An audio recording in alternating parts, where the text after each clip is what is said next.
सहनावतु सहनौ भुनक्तु सह वीर्यं करवावहे तेजस्विनावधीतमस्तु मा विद्विषावहे। ॐ शान्ति शान्ति शान्तिः। गुरुर्ब्रह्मा गुरुर्विष्णु गुरुर्देवो महेश्वरा गुरुः साक्षात् परब्रह्म तस्मै श्री गुरवे नमः। तस्मै श्री गुरवे नमः। तस्मै श्री गुरवे नमः। अलंकापुरी पुण्यभूमि पवित्र तिथे नांदतो ज्ञानराजा सुपात्र तया ठविता महापुण्यराशी। नमस्कार माझा सद्गुरु ज्ञानेश्वरासी।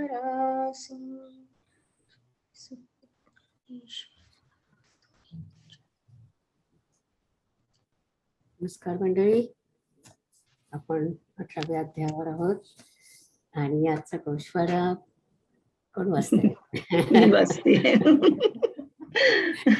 मी थँक्यू म्हटलं ना माधवीला. ओके, वाचू.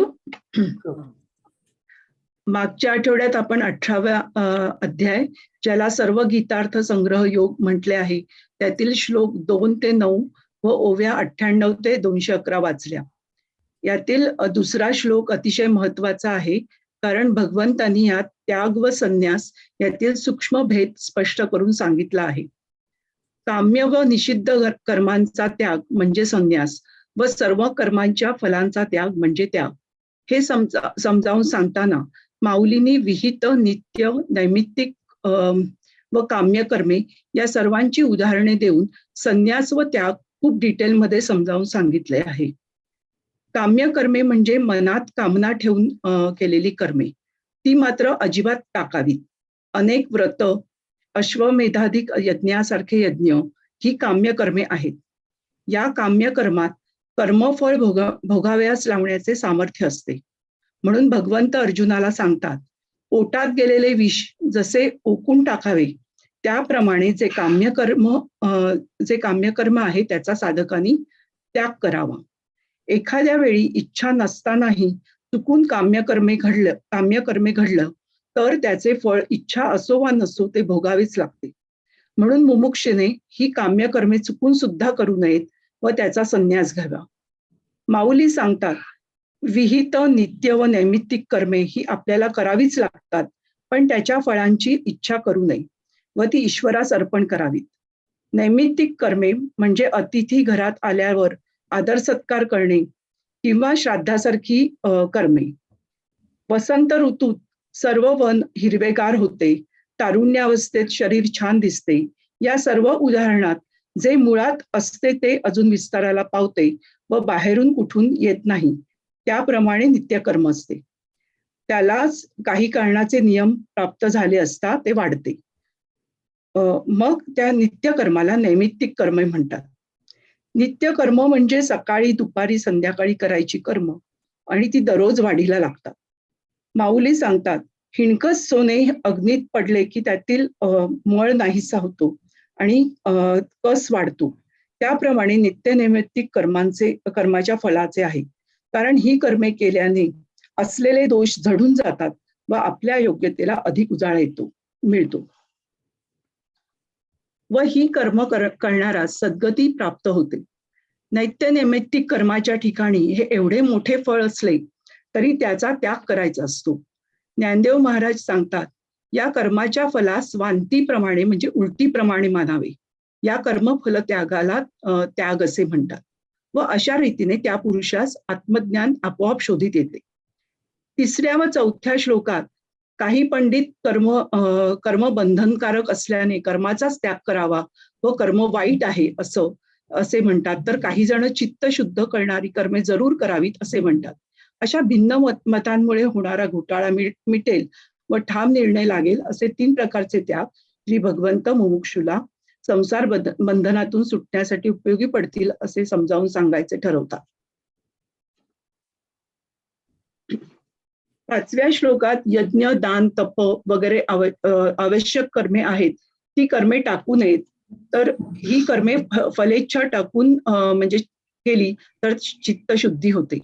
जसे प्रवाशाने चालणे सोडू नये व आपली ठेवलेली वस्तू दिसेपर्यंत दिव्याचा जसा त्याग करू नये, तसेच जोपर्यंत आत्मज्ञानाविषयी पक्का निश्चय झाला नाही तोपर्यंत यज्ञाधिक कर्मे टाकू नयेत.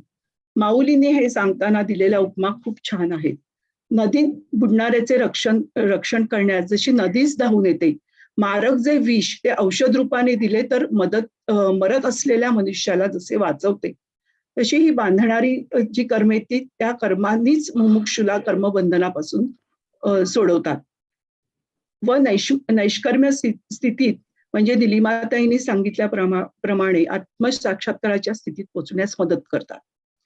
6व्या श्लोकात पुन्हा भगवंतांनी कर्मे करताना अहंकार व कर्तेपणाचा ताठा नसावा व फलेच्छा सोडून करावी. ज्याप्रमाणे गुराखी दुधाचा ध्यास सोडून गावातील गायी सांभाळतो, तसे कर्माच्या फलाच्या ठिकाणी लोभ न करता कर्मे करावी. 7व्या श्लोकात तामस त्याग म्हणजे विहित कर्माचा त्याग करणे व असे करू नये असे भगवंतांनी अर्जुनाला सांगितले आहे. म्हणजे अंधारात दिसत नाही म्हणून रागाने आपल्याच डोळ्यात नख खुपसावीत, त्याप्रमाणे कर्माच्या द्वेषाने जो कर्मे टाकतो ते कृत्य तामस आहे असे भगवंत म्हणतात. 8व्या श्लोकात कर्म करताना शरीराला क्लेश होतात म्हणून त्या कर्माचा त्याग केला जातो, त्यास राजस त्याग म्हणतात. व त्यागाचे फळ अशा राजस त्यागाचे फळ मुळीच मिळत नाही, कारण तो खरा त्याग नाही. उतू गेलेले दूध तूप अग्नीत पडले असता होमहवनाला वापरले असे म्हणत नाही.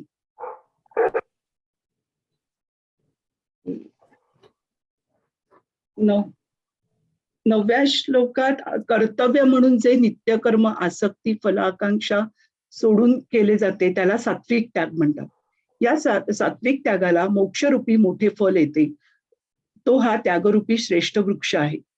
परिसाला लोखंड लागल्यावर लोखंडाचे गंज व काळेपणा जातो, त्याप्रमाणे चित्तावरील रजोगुण व तमोगुण हे दोन्ही सात्विक कर्म त्यागाने नाहीसे होतात व आत्मज्ञानाची प्राप्ती होते. छान छान सांगितलं. फक्त त्यागाची दुसऱ्या श्लोकामध्ये त्यागाची तू जी हे सांगितली ना डेफिनेशन, ती पुन्हा एकदा वाचते का? मला वाटलं आपण त्याग म्हणजे इथे सर्व कर्म फल त्याग असं म्हणतोय असं मला वाटतं. ते तेवढं एक वाक्य पुन्हा वाच. दुसऱ्या श्लोकातला अर्थ जो आहे ना की संन्यास आणि त्याग यातला काय फरक आहे, तर काम्य व निषिद्ध कर्माचा त्याग म्हणजे संन्यास आणि सर्व कर्माच्या फलाचा त्याग म्हणजे त्याग. बरोबर आहे. ओके, छान छान वाचलंस. तर आता माधवीचे 2 प्रश्न होते आणि त्याच्यावरती मी थोडस सांगते. तिने नैष्कर्म्याबद्दल विचारलं होतं. तर नैष्कर्म्य हे आपण अध्याय 3 श्लोक 5 मध्ये बघितलं होतं. तर त्याच्यामध्ये माऊलीने काय सांगितलंय की कर्मयोगाने माणसाची वृत्ती आणि दृष्टिकोन बदलतो. चित्तशुद्धी होते आणि व्यक्ती आत्मज्ञानाकडे वळते. आणि आपण निसर्गातून जन्माला आलो आहोत तेव्हा प्रकृतीच्या गुणाप्रमाणे आपल्याला कर्म केल्याशिवाय पर्याय नाही. म्हणून कर्म टाकता येत नाही.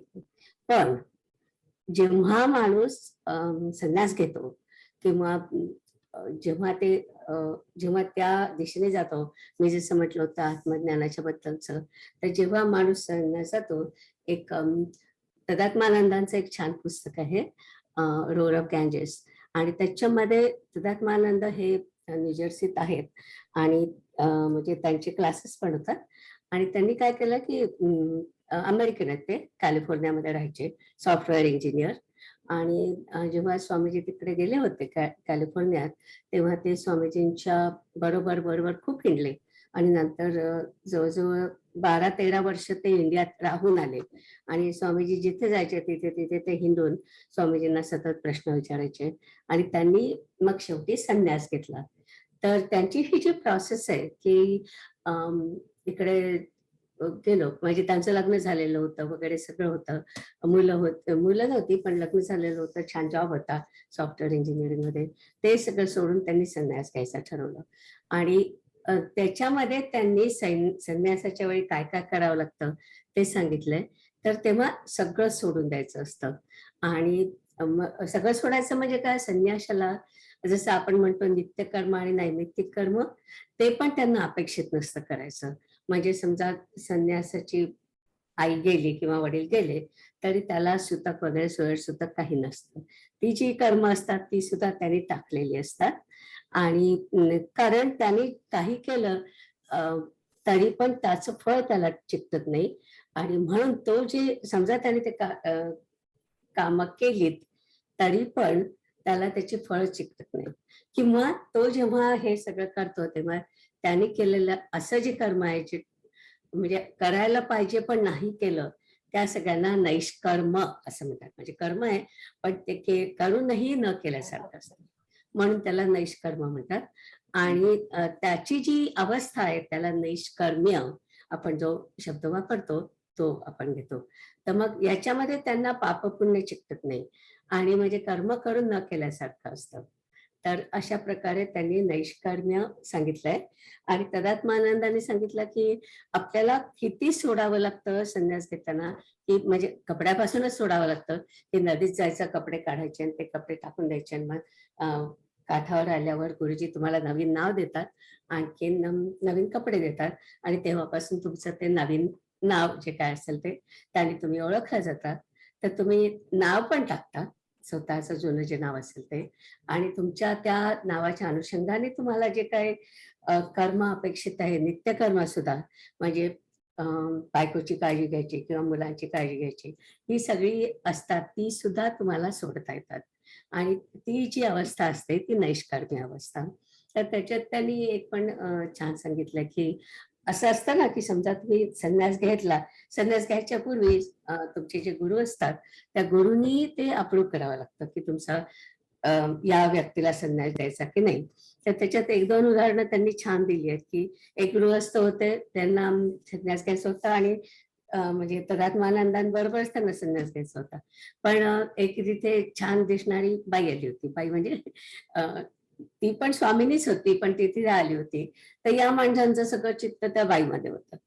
तर ते दोघे जण स्वामीजींकडे गेले आणि स्वामीजी म्हणाले की या तदात्मानंदांना मी संन्यास देतो पण तुला नाही देणार, कारण तुझं अजून मन संसारात अडकलेलं आहे, तुला नाही संसार देऊ शकत.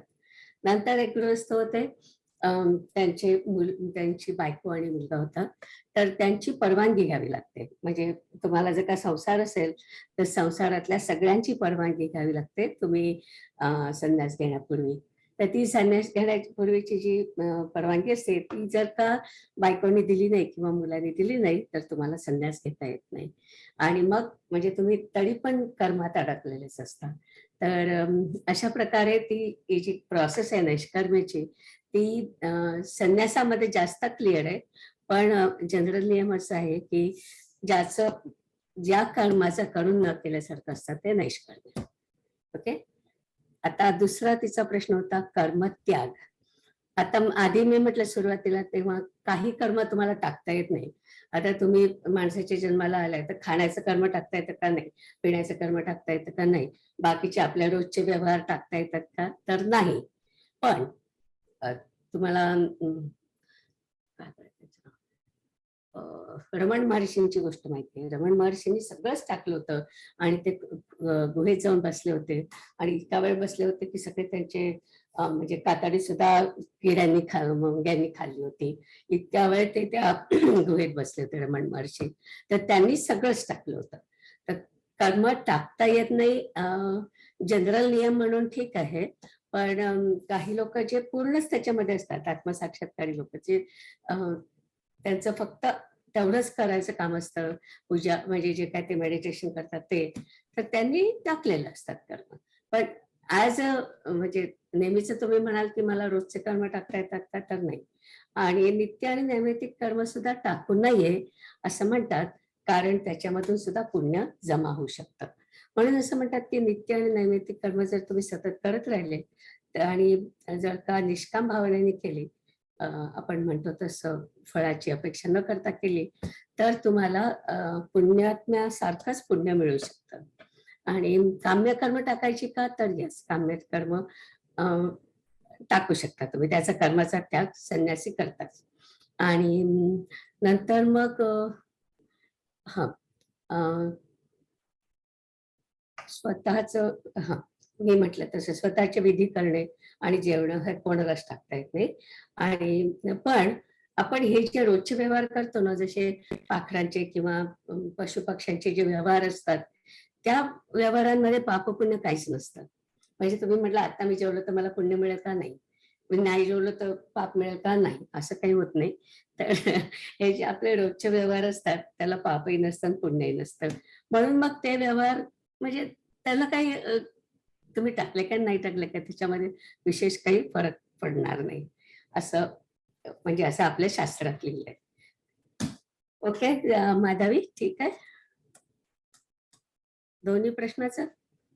थँक्यू. या नाही झालं, क्लिअर झालं आता. हा, सो तर निष्कर्म्य म्हणजे अवस्था आहे की ती तुमची, म्हणजे या अवस्थेला गेल्यानंतर तुम्ही काही कर्म केलं तरी त्याचं तुम्हाला चिकटत नाही काही सुद्धा, पापही नाही आणि पुण्य. आता आपण आजचं सुरू करू शकतो. हो. पण माधुरी, तुला मी सांगते की कधी पण आपल्याला प्रश्न विचारले तर जरूर सांग. मागच्या वेळी मी म्हटलं पण ते काही माझं बरोबर नव्हतं. म्हणजे मी म्हटले आपण आधी केलेलं आहे, पण केलेलं होतं, पण पुन्हा विचारलं तरी काय हरकत नाही. ओके, आपण पुन्हा बोलू त्याच्यावर, कारण आता 18वा अध्याय असंच आहे पूर्ण. आपण जे काय शिकलो आता त्याची काइंड ऑफ रिव्हिजनच आहे. 12व्या श्लोकावर कुठे आहोत आपण?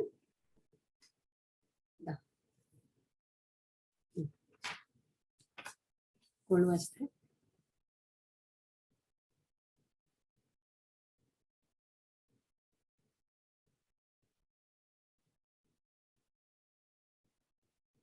कोण वाचते आता? तुम्ही वाचताय का? श्लोकावर 10व्या? हो, 10व्या असेल तुम्ही वाचणार आहे. 10व्या श्लोकावर तुम्ही. ओके, सुरू करू का? हा, मला वाटलं माझ्या आधी कोणी होतं. That's okay. कल्पनाचं झालं. तर रवी, शैलेश, वंदना, विद्या. ओके, सुरू करतो मी. न द्वैष्ट कुशलम कर्म कुशलेन अनुषज्यते त्यागी सत्व समाविष्टो मेघावी छिन्न संशयः. बुद्धिमान संशय दूर झालेला आणि सर्व संपन्न असा त्यागी अशुभ कर्माचा द्वेष करीत नाही व शुभ कर्माच्या ठिकाणी आसक्त होत नाही. म्हणून प्रारब्धाच्या बळाने बरी वाईट कर्मे प्राप्त झाली असता ती आकाशाच्या अंगी जसे ढग जिरून जातात त्याप्रमाणे अर्जुना त्याच्या दृष्टीने कर्मे ब्रह्मरूप झालेली असतात. म्हणून तो सुखदुःखाच्या योगाने हर्ष विषादाला पावत नाही.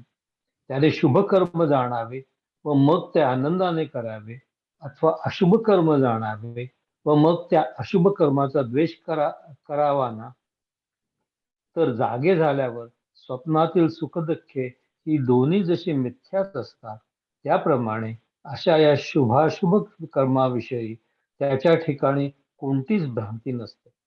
म्हणून अर्जुना, ज्या त्यागात कर्म व कर्ता या द्वैत भावाची वार्ता देखील कानावर येत नाही, त्याला सात्विक त्याग असे म्हणतात. अर्जुना, अशा रीतीने कर्मे टाकली असता ती पूर्णपणे टाकली जातात व त्याहून अन्य रीतीने टाकली असता ती अधिक बांधतात. म्हणून प्राचीनाचे निबळे, काय सुरू करू? ओके. म्हणून प्राचीनाचे निबळे आली कृत्ये कुशला कुशले, तिये व्योमा अंगी आभाळे, जिराली जैसी तैसी तयाची दिठी, कर्मे चोखाळी किरीटी, म्हणून सुख दुःखी उठी पडेना तो. तेणे शुभकर्म जाणावे मग ते हर्षे करावे, का अशुभा लागी व्हावे द्वेषियाना. तरी या विषयींचा काही तया ऐकूही संदेहो नाही, जैसा स्वप्नांचा काठाई जागिन्नालिया. म्हणून कर्म आणि कर्ता या द्वैत भावाची वार्ता, नेणे तो पांडुसुता सात्विक त्यागू. ऐसे कर्मे पार्था त्याजिली त्यजिती सर्वथा, अधिके बांधती अन्यथा सांडिली तरी. श्लोक 11. न देही भृता शक्यम त्यक्तुं कर्माणि अशेषतः, यस्तु कर्म फल त्यागी स त्यागेत्यभिधीयते. कर्माचा पूर्णपणे त्याग करणे देहधार्यास शक्य नाही, परंतु जो कर्मफलाचा त्याग करतो त्याला त्यागी म्हणतात. आणि अरे अर्जुना, देहाची मूर्तीच होऊन जे कर्म करण्याचा कंटाळा करतात ते खेडवळ अज्ञानी होत. मातीचा कंटाळा करून मडके काय करेल? वस्त्रतंतूचा त्याग कोटचा करेल? त्याप्रमाणे अग्नीच्या अंगी अग्निपणा असून तो उष्णतेला कसा कंटाळेल? अथवा दिवा प्रकाशाचा द्वेष करू शकेल काय? हिंग जरी उग्रवासाला कंटाळला तरी सुवासिकपणा कोठून आणेल? आणि ओलेपणा सोडून कसे राहील? त्याप्रमाणे हा विहित कर्माचा त्याग करणारा जोपर्यंत शरीराच्या आकाराने व्यवहार करीत आहे तोपर्यंत कर्मत्यागाचे वेळ तरी काय कामाचे? आपण आपल्या कपाळाला गंध लावलेले असते म्हणून ते वेडेवाकडे असले तर वारंवार पुसता येते, परंतु अरे कपाळच जर मूळचे वाकडे असेल तर ते वाकडे कपाळ काढून दुसरे नीट बसवता येईल काय? त्याप्रमाणे शास्त्राने सांगितलेले कर्म आपण स्वीकारलेले असते म्हणून ते टाकले तर टाकता येते, परंतु शरीराच्या रूपाने कर्मच अवतरले आहे तेव्हा ते कर्म टाकता येईल काय? ते स्वाभाविक कर्म श्वासोच्छ्वासाच्या रूपाने निजल्यावर देखील होत असते व ज्या स्वाभाविक कर्माचा होण्याचा प्रकार काही न करण्यातही सारखा चालूच असतो. अशा रीतीने या शरीराच्या निमित्ताने संपूर्ण कर्म जीवाच्या मागे लागले आहे. ते इतकेच की जिवंत असता अथवा मेल्यावरही बंद पडत नाही. हे कर्म टाकण्याचा या जगात एकच प्रकार आहे. ऐक, तो हा की विहित कर्म करीत असताना त्याच्या फलाशयाच्या ताब्यात जाऊ नये. कर्माचे फळ ईश्वराच्या ठिकाणी अर्पण झाले असता त्याच्या प्रसादाने आत्मज्ञान प्रगट होते.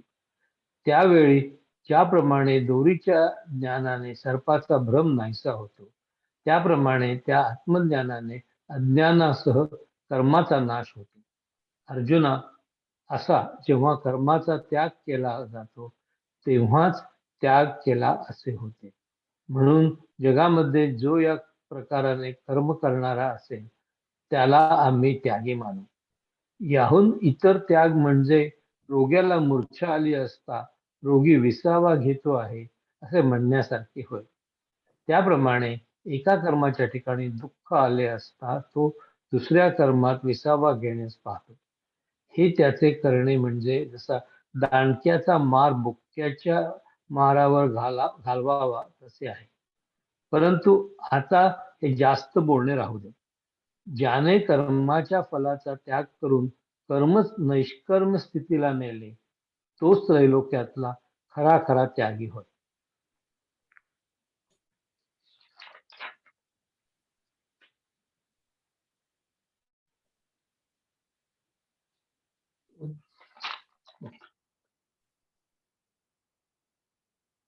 आणि हा गा सव्यसाची मूर्तीची होऊनी देहाची खंती करील कर्माची खंती करीती कर्माची ते गावंडे गा. मृत्तिकेचा विटू घेऊनी काय करील घटू केऊता ताथू पटू सांडील तो. देवीची वान्नित्व आंगी आणि उभे उबगणे आगी तो दीपू प्रभे लागी द्वेषू करील काही. हिंगूत रासेला घाणी तरी कैचे सुगंधत्व आणि द्रवपण सांडूनी पाणी केवी राहे ते.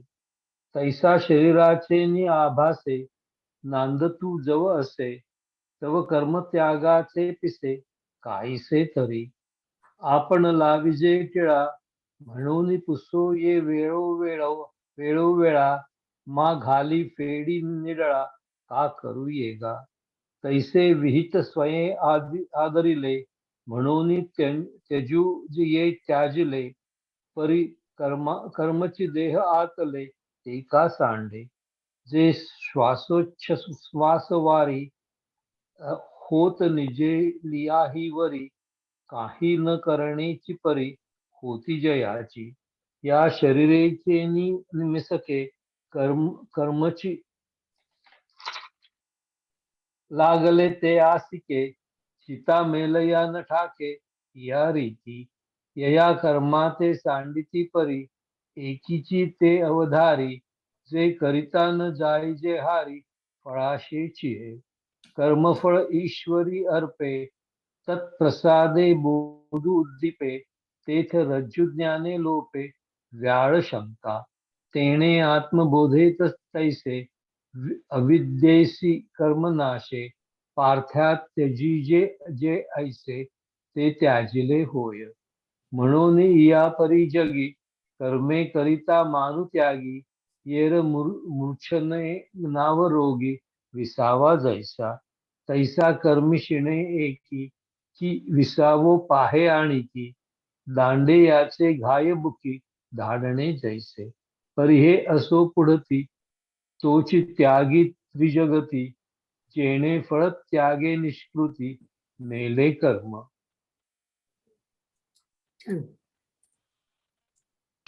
निलिमाताई, या 11व्या श्लोकात खरोखर सगळं मी विचारलेल्या प्रश्नांची उत्तर या दिली आहेत नाही.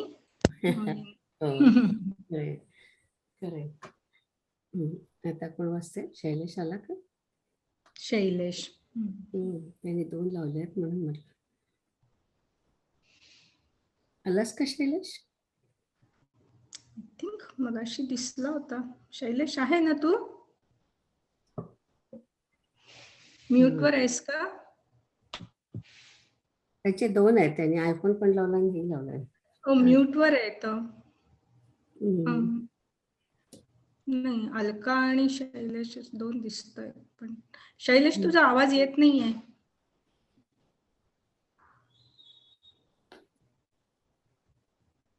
म्यूटवर आहे ना? मला दिसत नाही म्यूटवर. नाही, ऍक्च्युली त्याचं नाहीये म्यूट वरती. शैलेश म्हणून जर दिसतंय तर म्यूट वर नाहीये. नाही, कनेक्टिंग टू ऑडिओ दिसतंय त्याचं. काहीतरी ट्राय करतोय तो. अच्छा. ओके, मग कोणीतरी वाचू शकता? हो, मी वाचू शकतो. वाचू का? हो, वाच. अनिष्टमिष्टं मिश्रं च त्रिविधं कर्मणः फलं भवत् त्यागिनां प्रेत्य न तु संन्यासिनां क्वचित्. वाईट नरकादी बरे स्वर्गादी अथवा बरे वाईट असे मनुष्य लोकादी असे 3 प्रकारचे कर्माचे फल जे त्यागी नसतात त्यांना मरण पावल्यावर मिळते. पण जे ज्ञानप्रधान संन्यासी आहेत त्यांना ते कर्मफल कधीच बाधू शकत नाही. अर्जुना, वास्तविक विचार करून पाहिले तर जे पुरुष कर्मफलाची आशा सोडत नाहीत तेच या 3 प्रकारच्या कर्माच्या फलाला भोगावयास पात्र होतात. आपणच मुलीला जन्म देऊन कन्यादानाच्या वेळी ही मुलगी आता माझ्या मालकीची नाही असे बाप म्हणतो, त्यावेळी तो सुटतो, पण दान घेणारा जावई अडकला जातो. जे विषाच्या शेताची लागवड करतात ते त्यातील माल विकून त्या नफ्यावर सुखाने जगतात आणि दुसरे जे पैसे खर्च करून विकत घेतात ते मरतात. त्याप्रमाणे कर्तृत्व अहंकाराने कोणी कर्म करो अथवा कर्तृत्व अहंकार व फलाशा ही दोन्ही सोडून कर्म करो, तथापि या दोघांसही नुसते केवळ कर्मच बद्ध करू शकत नाही. रस्त्यावरील पिकलेल्या आम्रवृक्षाच्या फळाची जो इच्छा करील त्यास ते फळ बंधनकारक होते. त्याप्रमाणे त्या साधारण कर्माच्या फलाची जो इच्छा करील त्यास ते बंधनकारक होते. परंतु 3 प्रकारचे कर्म करून जो फलाशा ठेवीत नाही तो जगाच्या घडामोडीत सापडत नाही. कारण की त्रिविध जग हे सर्व कर्मांचे फल आहे. देव, मनुष्य व स्थावर या सर्वांना जगदंबर असे म्हणतात. आणि हे 3 प्रकार तर 3 मूर्तिमंत कर्मफलच आहे. तेच कर्मफल एक अनिष्ट आहे, एक ते केवळ इष्ट आहे आणि एक इष्टानिष्ट असे मिश्र आहे. असे 3 प्रकारचे कर्मफल आहे. परंतु जे विषयासक्त बुद्धीने स्वैराचार अंगवळणी पाडून निषिद्ध अशा वाईट कर्मात प्रवृत्त होतात तेव्हा त्या पुरुषास जंत, किडे व मातीचे ढेकूळ असे हे वाईट देह प्राप्त होतात. त्यास अनिष्ट कर्माचे फल म्हणावे. अथवा या धर्माला मान देऊन आपल्या अधिकारानुरूप वेदांना विचारून जे पुण्यकर्म केले जाते, हे अर्जुना, तेव्हा इंद्रादी देवांचे देह प्राप्त होतात. त्या कर्मफलाला इष्ट कर्मफल अशी प्रसिद्धी आहे. आणि गोड व आंबट यांचे जेथे मिश्रण होते तेथे या दोन्ही रसाहून वेगळा पण या दोन्हींना स्वादाने मागे सारणारा असा भिन्न रुचीचा तिसराच रस उत्पन्न होतो. जसे योगमार्गात योगाभ्यासाने रेचक वाहणारा वायूच थांबवला की तोच त्याहून उलट स्वभावाच्या कुंभकास वायूच्या निश्चलतेस कारणीभूत होतो. तसेच सत्य व असत्य यांची सरभेसळ झाली म्हणजे असत्य जिंकून तिसरेच अनिर्वचनीय निर्माण होते. म्हणून पुण्यकारक व पापकारक कर्मे सारख्या प्रमाणात मिळून जे आचरण होते त्या योगाने मनुष्यपणा प्राप्त होतो, ते मिश्रफल होय.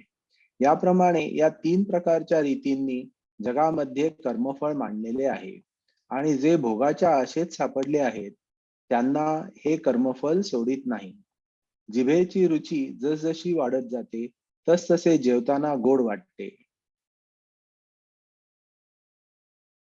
परंतु शेवटी त्याचा परिणाम म्हणजे अजीर्ण होऊन मरणाची बिनचूक प्राप्ती हाच होय.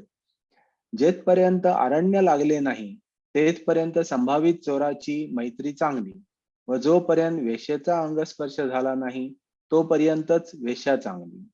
त्याप्रमाणे शरीराने कर्मे करीत असताना मोठेपणाची भरभराट होते. नंतर मरणाच्या वेळी त्यास केलेल्या कर्मांची फळे एकदम प्राप्त होतात. समर्थ असा सावकार मदतीला पैसे मागावयास आला तर तो जसा पैसे घेतल्याशिवाय परत जात नाही त्याप्रमाणे प्राण्यास कर्मफलाचा भोग भोगल्याशिवाय सुटका नाही. मग कणसातून बी पडते, त्या बीजाला अंकुर फुटल्यावर त्याला कणीस येते, पुन्हा त्या कणसातील दाणे जमिनीवर पडतात, पुन्हा त्या दाण्यांपासून कणसे उत्पन्न होतात. त्याप्रमाणे मागील कर्मफल भोगीत असताना जी कर्मे होतात ती आणखी दुसऱ्या कर्मफलांना उत्पन्न करीत राहतात. चालू लागले की एक पाय जसा दुसऱ्या पायाला जिंकून पुढे जात असतो. उताराची नाव ज्या काठाला लागून थांबेल तो काठ तिला अलीकडचा काठ होय, कारण तिला पुन्हा दुसऱ्या तीराकडे जावयाचे असते. त्याप्रमाणे कर्मफलाच्या भोगाच्या प्रयासापासून केव्हाच सुटका होत नाही. मग अर्जुना, कर्मफल व त्यास उत्पन्न करणारे कर्म या परंपरेच्या रूपाने कर्मफलाच्या भोगाची वाढच होत राहते. याप्रमाणे कर्मफलाची आशा न सोडलेल्यांना जन्ममरणाचे चक्र आपल्या फेऱ्यात गुरफटून घेते. एरवी जाईच्या फुलांचे उमलणे म्हणजेच जसे त्या फुलांचे सुकणे होय, त्याप्रमाणे ज्यांनी फलाशा टाकून कर्मे करून फलभोगाच्या दृष्टीने कर्मे केली नाहीत असे केले.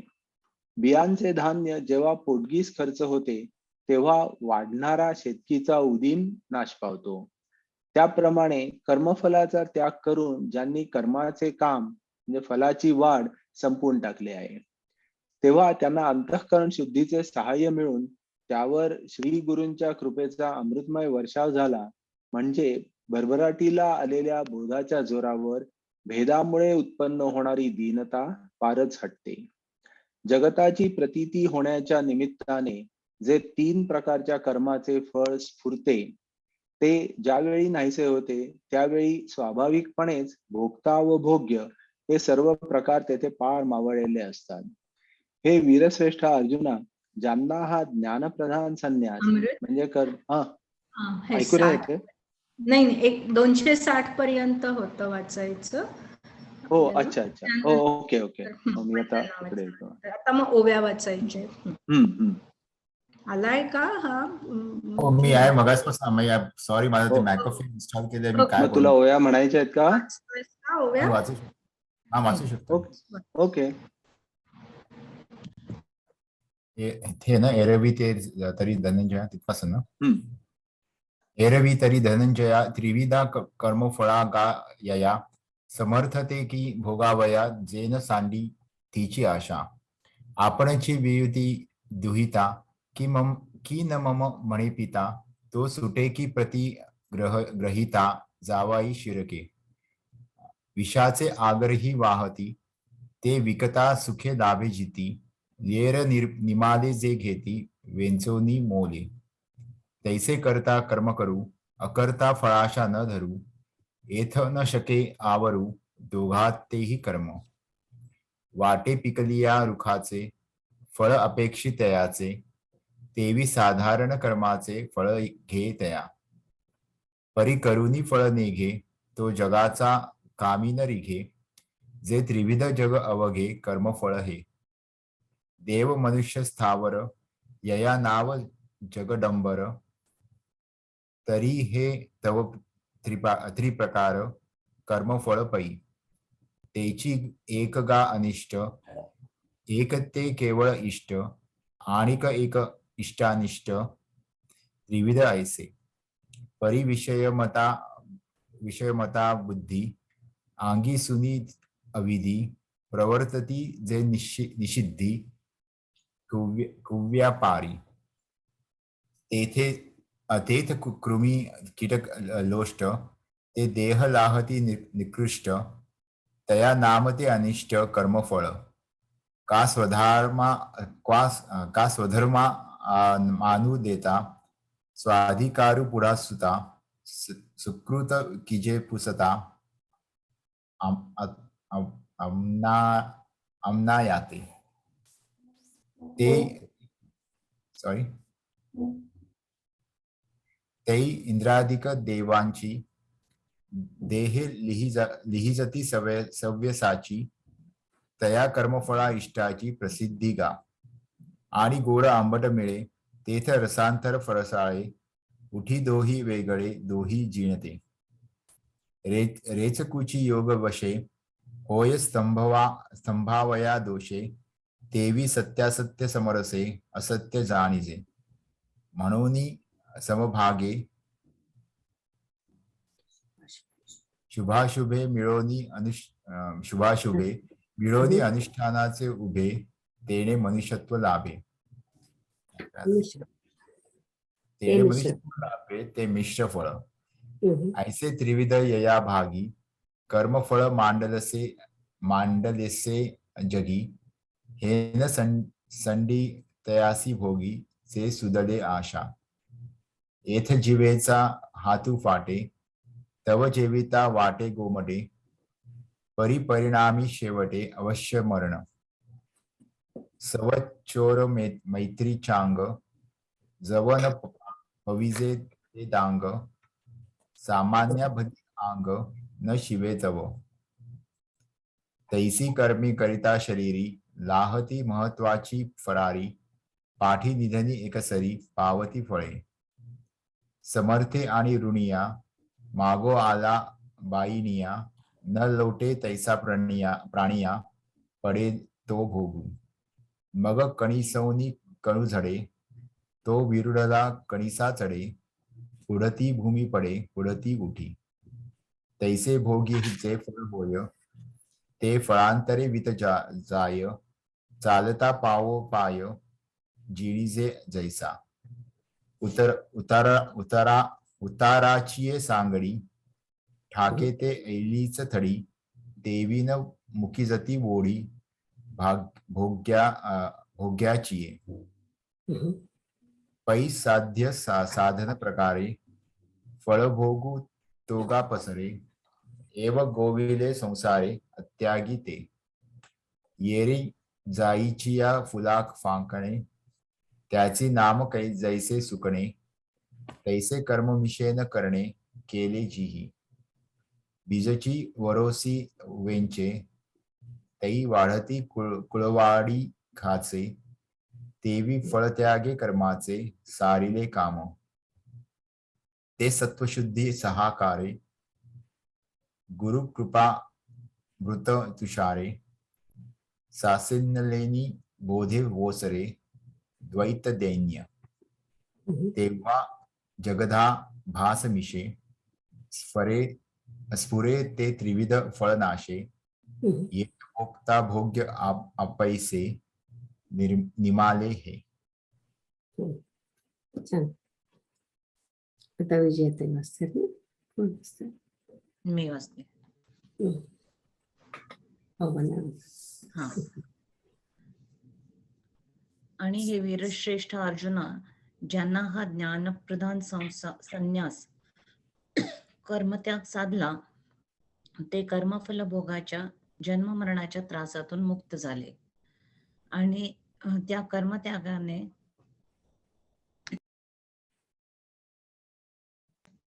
खरोखर आत्मस्वरूपाच्या ठिकाणी जेव्हा दृष्टी पोचते, तेव्हा कर्म हे एक निराळे असे कुठे दिसते. भिंत पडून गेल्यावर भिंतीवर काढलेल्या चित्रांची माती होते, अथवा उजाडल्यावर काळोख राहतो काय. जेव्हा शरीराचा आकार उभा नसतो, तेव्हा सावली कशाची शोभेल. आरशा वाचून मुखप्रतिबिंब कुठे होईल बरे. झोपेचा ठाव ठिकाणा नाहीसा झाल्यावर स्वप्नांचा प्रसंग कोटचा. मग ते स्वप्न खरे अथवा खोटे आहे असे कोण म्हणेल. त्याप्रमाणे या ज्ञानप्रधान संन्यासाने जर अज्ञानाला जगणे शक्य होत नाही, तर मग या अज्ञानाचे कार्य जे कर्म ते कोणी करावे किंवा टाकावे. म्हणून असे पहा की या ज्ञानप्रधान संन्यासामध्ये कर्माची गोष्ट केली जाईल काय. परंतु जेव्हा अज्ञान आपल्या देहामध्ये असते, तेव्हा कर्तेपणाच्या जोरावर आत्मा बऱ्या वाईट कर्मात प्रवृत्त होतो, व जेव्हा वृत्ती दैवाच्या राज्यावर स्थिर झालेली असते.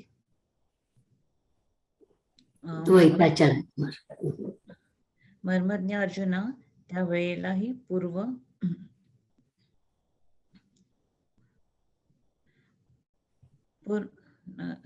पूर्व दिशा आणि पश्चिम दिशा यामध्ये जसा अतिशय वेगळेपणा असतो, तसाच आत्मा आणि कर्म यामध्ये अतिशय वेगळेपणा असतो. अथवा आकाश आणि ढग, सूर्य आणि मृगजळ, पृथ्वी आणि वायू या जसा वेगळेपणा आहे.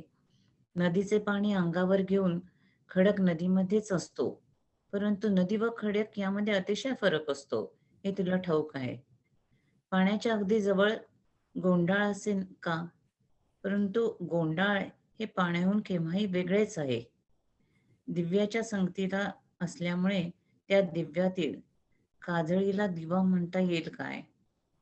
चंद्राच्या ठिकाणी जरी कलंक असलेला दिसतो, तरी तो चंद्राशी एकरूप नाही. व दृष्टी आणि डोळा, चर्मगोलक यामध्ये जसा अतिशय वेगळेपणा आहे.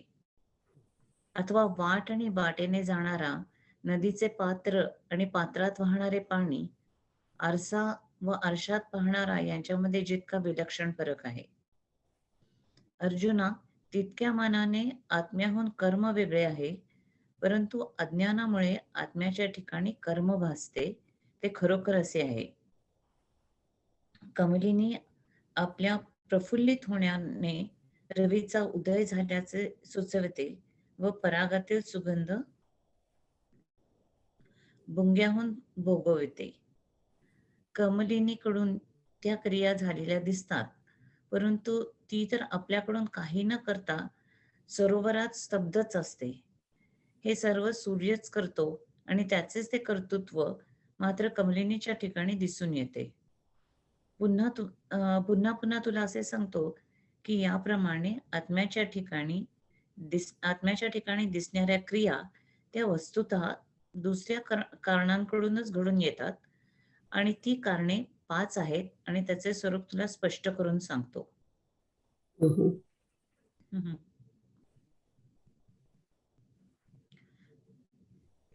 घडे ज्ञान प्रधानु हा ऐसा, संन्यासू जया विरेशा, ते फळ भोग सोसा मुकले का.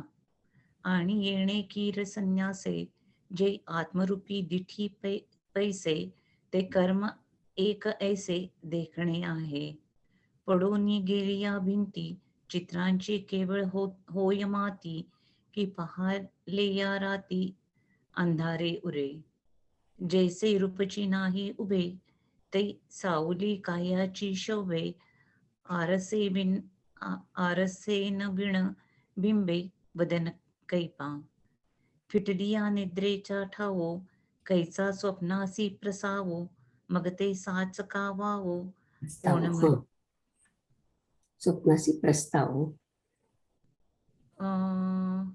प्रस्तावो, मग तेच साच का वावो, कोण म्हणे.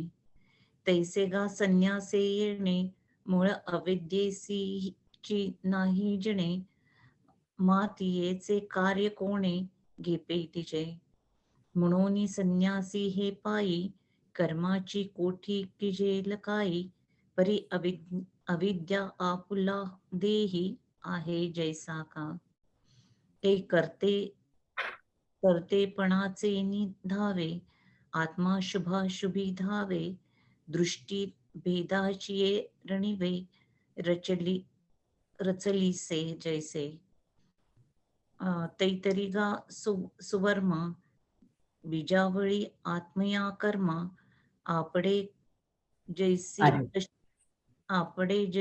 पश्चिमा पूर्वेसी अपाडे. तैतरी गा सुवर्मा, बीजावळी आत्मया कर्मा, अपाडे जैसी पश्चिमा पूर्वेसी का. नातरी आकाशा का आभाळा, सूर्य आणि मृगजळा, बीजावळी भुतळा वायुसी जैसी. पांघरोनी नैचे उदक, असे नैची माझी खडक, परी जाणसी का वेगळी कोडीच ते. हो का उदका जवळी, परी सेनानीची बाबुळी, काय संगास्तव काजळी दीपू म्हणे लिये. जरी चंद्री झाला कलंकू, तरी चंद्रेसी नव्हे एकू, आहे दिठी डोळ्या विवेकू, अपाडू जैसा.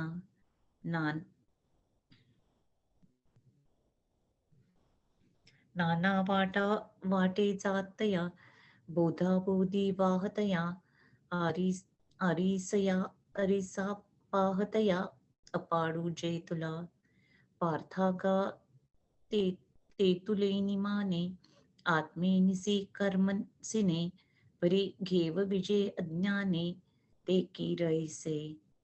विकासे रविते उपजवी, धृती अली करवी भोगावी, ते सर्वरी का बरवी अब्जिनी जैसी. पुढत पुढती आत्मक्रिया, अन्य कारण अन्य कारणकची तैशिया करू पाचही तया करुणारूप. वाचते 1 मिनिट. करता कारण विविधाश पंचतानि महाबाहो कारणानि, तोच आहे ना, पंचतानि महाबाहो कारणानि निबोध मे सांख्ये कृत्यांते प्रोक्तानि सिद्धये सर्वकर्मणां. हे महाबाहो, सर्व कर्माच्या सिद्धाला आवश्यक अशी जी 5 कारणे सांख्य सिद्धांतामध्ये सांगितली आहेत ती तू माझ्यापासून समजावून घे. आणि कर्माची ती 5 कारणे तूही कदाचित जाणत असशील, कारण ती शास्त्रे हात वर करून ती कारणे सांगतात. वेदरूपी राजाच्या राजधानीत असलेल्या वेदांत सांख्यरूपी मंदिरात व्याख्यानरूपी नौबदीच्या आवाजाने ती कारणे गाजत आहेत. ते असे की जगामध्ये सर्व कर्माची सिद्धी होण्याकरिता हीच 5 कारणे कारण आहेत. या कारणांच्या ठिकाणी आत्मराजास अयोग्य रीतीने घालू नये. अर्जुना, अशा वर्णाच्या दवंडीने ती कारणे प्रसिद्धीला आली म्हणून ती कारणे तुझ्या कानावर असू देत. आणि मी याज्ञरत्न तुझ्या स्वाधीन असताना तुझ्याकडून ऐकावे असे संकट तरी कशाला? आरसापुढे मांडला असताना आपले सौंदर्य पाहण्याकरिता लोकांच्या डोळ्यात कशाकरिता महत्व द्यावे? भक्त ज्या भावनेने जेथे पाहिल त्या भक्तिभावाने ते तेथे तसा होत जातो. असा जो मी, तो आज तुझ्या पूर्ण स्वाधीन झालो आहे. प्रेमाच्या भराने असे बोलत असता देव भानावर राहिले नाहीत व इकडे त्याच वेळी आनंदामुळे अर्जुनाचे देहभान नाहीसे होऊ लागले. चंद्रकांत माण्याच्या डोंगरावर चांदण्याचा भर पडला असता तो पाझरून जसे सरोवर व्हावयास लागते, त्याप्रमाणे सुख आणि दुःखाचा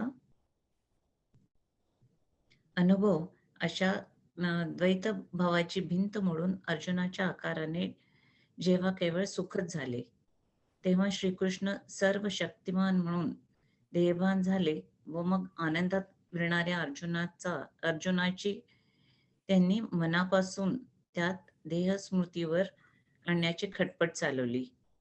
अर्जुन एवढे मोठे प्रस्थ, पण ते आपल्या विस्तृत ज्ञानास बुडत होता. एवढ्या आनंदाला भरते आले होते, त्यातून त्यास बाहेर काढून नंतर देव म्हणतात, अरे अर्जुना, तू चांगला देहभानावर ये. तेव्हा अर्जुनास श्वास सोडून अर्जुनाने श्वास सोडून मस्तक डोलवले.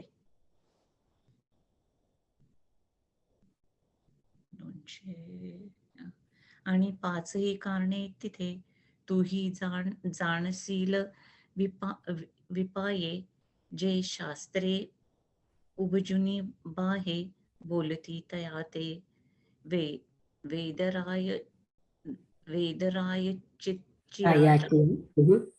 वेदरायाची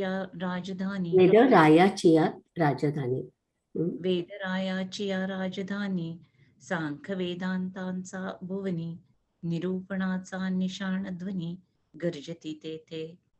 जे सर्व कर्म सिद्धी लागे इथेची मुद्दले हो जागे, येथन सुवावा अभंगी आत्मराजू. या बोलाची डांगुरटी तेथे प्रसिद्धी आली किरीटी, म्हणून तुझा हन कर्मपुटी वसो काजे, आणि मुखांतरी आई की जय, तैसे कायसे हे ओझे, मी छिद्रंत तुझे असता हाती. रत्न चित्ताचं रत्न छिद्रत्न रत्न तुझे आसता हाती. अरिसा पुढा मांडलेया, का लोकांची डोळया, मानू द्यावा पहावया आपलेनिके भक्त जैसे देह पाहे तेत ते तेची होत जाये तो मी तुझे जाहलो आहे खेळणी अजी ऐसी प्रीतीचे निविगे देव देवो बोलतात ना से नेघे तव आनंदा माझी अंगे विरतसे येरू चांदणियाचा पडी भरू झालया सोमकांताचा डोंगरू विघर विघरोनी सरोवरू अहो पाहे जैसा तैसे सुख आणि अनुभूती या भावांची मोडून भिंती आतले अर्जुनाकृती सुखची जेथ तेथ समर्थू म्हणून देवा अवकाशू जाहला आठवा मग बुडतयाचा धावा जीवे केला अर्जुना येसणे धीडे प्रज्ञापसरेसी बुडे आले भरते एवढे ते काढून पुढती देवो म्हणे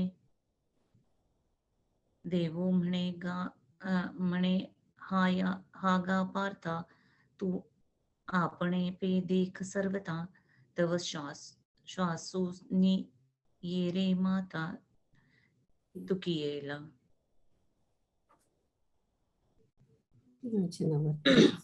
मी आता वाचणार आहे. अर्जुन म्हणतो इथपासून ना. अर्जुन म्हणतो, हे प्रभो, तू जाणतोस की तुझ्याहून वेगळा देह धारण करून तुझी संगती करण्याला कंटाळलेला मी मूळ ऐक्याला येऊ पाहत होतो. त्या माझीही लोभाने जर तुम्ही उत्कट इच्छा पुरत आहात तर मग माझा सुखाशी योग होण्यास मध्येच जीवदशा आडकाठी का घालीत आहात. तेव्हा श्रीकृष्ण म्हणाले, वा वा, तुझे व आमचे मूळचे ऐक्य आहे हे तुला अजून माहितीच नाही का वेड्या. चंद्राचा व चांदण्यांचा कधी वियोग आहे का. आणि हा एकतेचा अभिप्राय तुला बोलून दाखवण्याला आम्हाला भीती वाटते. कारण आवडीचे कोणी रुसल्याने जसे प्रेम अधिक बळकट होते तसे ते तुमच्या व आमच्या मधील प्रेम आहे. अशा प्रसंगी जोपर्यंत एकमेकांचा आत्मस्वरूपाशी वेगळेपणा आहे तोपर्यंतच आपले जगणे शक्य आहे.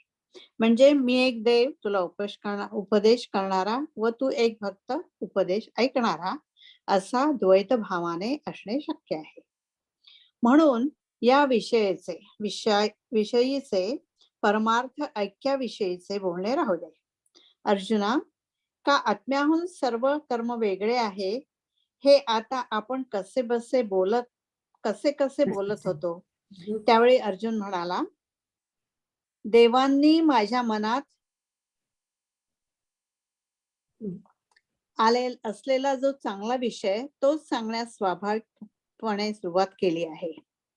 सर्व कर्मांचे बीज जी 5 कारणे ती तुला मी सांगेन अशी आपण प्रतिज्ञा केली.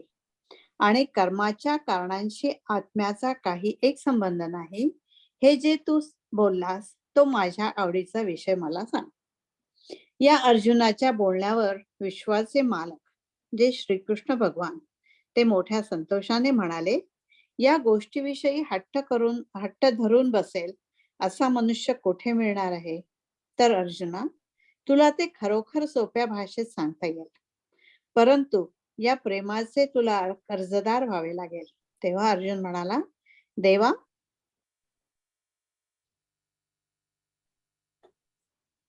आपण मागे 293 ओवीत बोलला ते सर्व विसरलात वाटते. अहो महाराज, या गोष्टीत अजून आपण मी तू पणा ठेवलातच की. तेव्हा श्रीकृष्ण म्हणाले, असे काय आहे.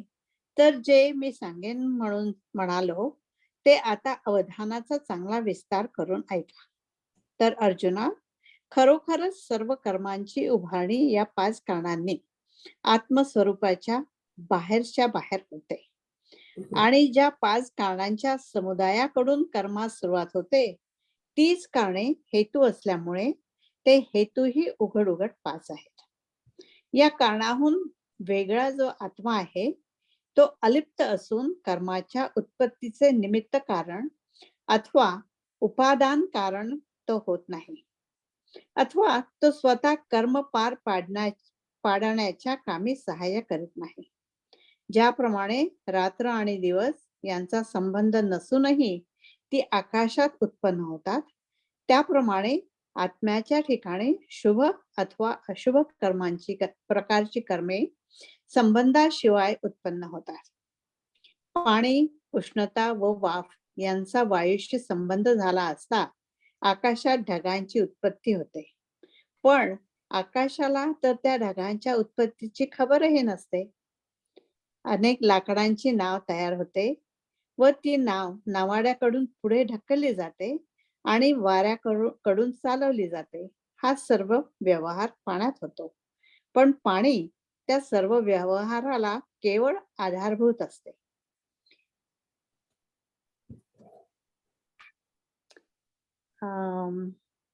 अथवा माती एखाद्या चिखलाच्या गोळ्याच्या रूपाने खर्ची पडून ज्या चाकावर तो गोळा टाकला त्या चाकाला दंडाने फिरवले असता ते चाक फिरते व मडके तयार होते, आणि त्या चिखलाच्या गोळ्याचे मडके बनवण्याचे काम कुंभार करतो. आता या चिखलाच्या गोळ्याचे मडके बनवण्यात एका आधाराशिवाय पृथ्वीचे काय खर्च होते, विचार कर बरं. तेही राहू दे. सूर्याच्या उदयाने लोकांचे सर्व व्यवहार होत असताना सूर्याकडे कोणत्या कामाचे प्रत्यक्ष कर्तृत्व आले? त्याप्रमाणे हे 5 हेतू एकत्र झाल्यावर या 5च कारणांकडून कर्मरूपी वेलीची लावणी केली जाते. आत्मा त्या कारणाहून व क्रियेहून निराळा आहे. आता ज्याप्रमाणे मोती तंतोतंत वजन करून घ्यावीत, त्याप्रमाणे ही 5 कारणे आता तुला निरनिराळी खुलासेवार बारकाईने सांगतो.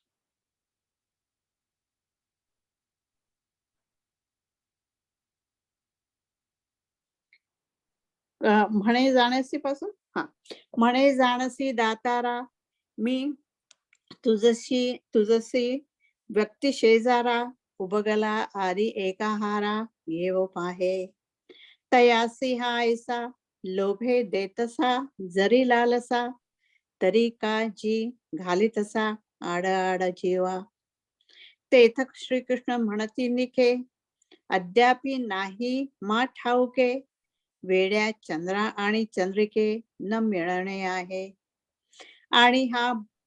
आणि हाही बोलोनी भावे, तुझ दाऊ आम्ही भिवो, जे रुसता बांधे थांबो ते प्रेम गाहे. एथ एकमेकांची एक होणे, विसंवादू तवची जिणे, म्हणून असे बोलणे इथे विषयीचे. मग कैशी कैशी ते आता, बोलत होतो पंडुसुता, सर्व कर्मा भिन्नता आत्मेनेसी. तव अर्जुन म्हणे देवे, माझे मनेचेची स्वभावे, प्रस्ताविले बरवे प्रमेयते जी. जे सकळ कर्मांचे बीज कारण पंचक तुझ, सांगेनी ऐसी पैज घातली का. आणि आत्मया एथ काही सर्वथा लागू नाही, हे पुढारलासी ते देई लहाणे माझे. यथा बोलो विश्वेशे, म्हणितले तोषे बहु असे, इथे विषयी धरणे वैसे ऐसे की जोडे. तरी अर्जुना निरुपिजेल, ते करी भाषे आंतुल, परी मेचुये होईजेल ऋणिया तुझ. तव अर्जुन म्हणे देवो, काही विसरले मागील भावो, इथे गोठी की राखता आहो मी तू पणजी. येथ श्रीकृष्ण म्हणती हो का, आता अवधानाचा पसरू निका, करुनिया आईका पुढारले होते.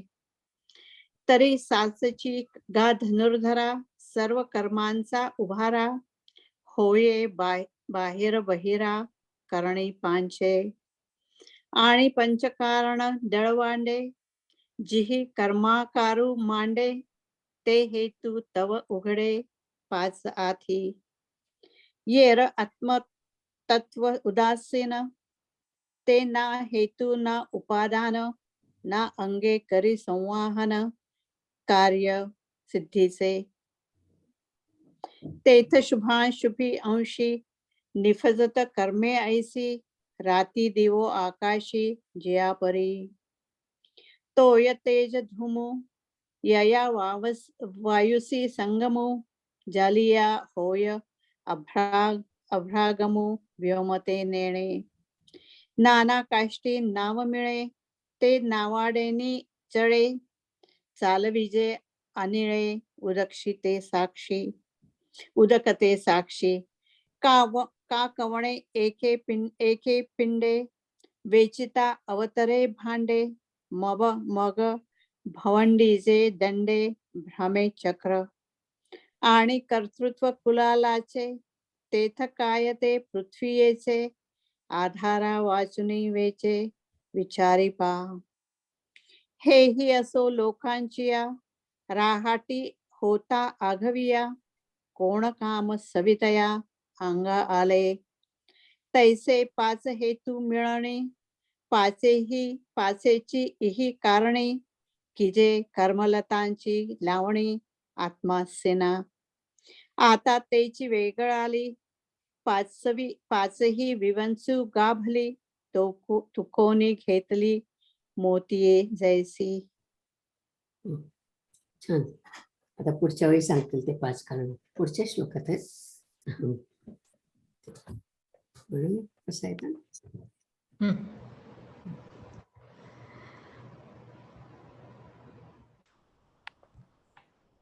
आता विश्वात्मके देवे, येणे वाग्यज्ञे तोषावे, तोषोन्यामज द्यावे पसाय दान हे.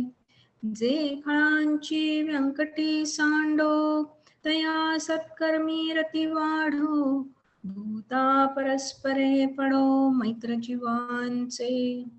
दुरितांचे तिमिर जावो, विश्वस्वधर्म सूर्ये पाहो, जो जे वांछील तो ते लाहो प्राणिजात. वर्षत सकळ मंगळी, ईश्वर निष्ठांची मांदियाळी, अनवरत भूमंडळी भेट तू भूता. चला कल्पतरूंचे आरव, चेतना चिंतामणीचे गाव, बोलते जे अर्णव पियुषांचे. चंद्रमे जे लांछना, मार्तंड जे तापहीन, ते सर्वाही सदा सज्जन सोयरे होतु. किंबहुना सर्व सुखी पूर्ण होनी तिही लोकी, भजिलो आदि पुरुखी अखंडित. आणि ग्रंथोपजीव्ये विशेषी लोकीये, दृष्टादृष्ट विजय होवावेजी. येथ म्हणे श्री विश्वेश्वराहो, हा होईल दान पसाओ, येणे वरे ज्ञान देवो सुखिया झाला, सुखिया झाला, सुखिया झाला. ओम पूर्णमदः पूर्णमिदं पूर्णात् पूर्णमुदच्यते, पूर्णस्य पूर्णमादाय पूर्णमेवावशिष्यते. ओम शांति शांति शांति.